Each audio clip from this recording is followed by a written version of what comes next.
आज हम सीखेंगे बार ग्राफ के बारे में। जानते हैं ये क्या होता है? बार ग्राफ हमें नंबर्स को आसानी से समझने में मदद करता है। इसमें लंबी और छोटी बार्स होती हैं।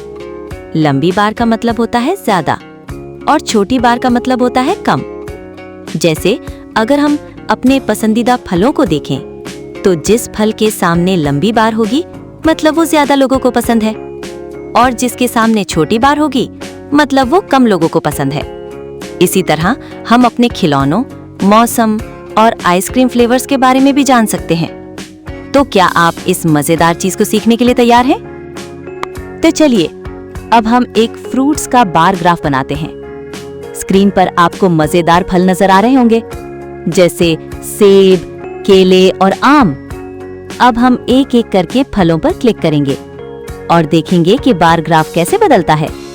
जब आप सेब पर क्लिक करेंगे तो सेब की बार बढ़ जाएगी। इसका मतलब है एक सेब और आ गया। इसी तरह केले और आम पर क्लिक करने से उनकी बार्स भी बढ़ेंगी। देखिए, सबसे लंबी बार किस फल की है? जी हाँ, आम की। इसका मतलब है सबसे ज्यादा लोगों को आम पसंद है।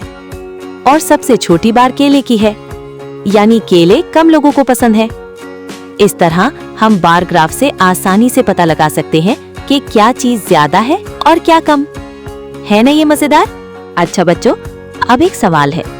आप बताइए, आपके घर में सबसे ज्यादा क्या चीज है? खिलौने, किताबें या कुछ और? आप बार ग्राफ बनाकर भी देख सकते हैं और पता लगा सकते हैं कि कौन सी चीज ज्यादा है। ये तो बहुत आसान है ना? बच्चों, आज हमने सीखा कि बार ग्राफ कैसे काम करता है। लंबी बार का मतलब है ज्यादा और छोटी बार का मतलब है कम। आप भी अपनी रोजमर्रा की जिंदगी में बार ग्राफ का इस्तेमाल कर सकते हैं चीजों को गिनने के लिए। उम्मीद है आपको ये सबक मजेदार लगा होगा। अगली बार फिर मिलेंगे एक नए सबक के साथ। खुदा हाफिज।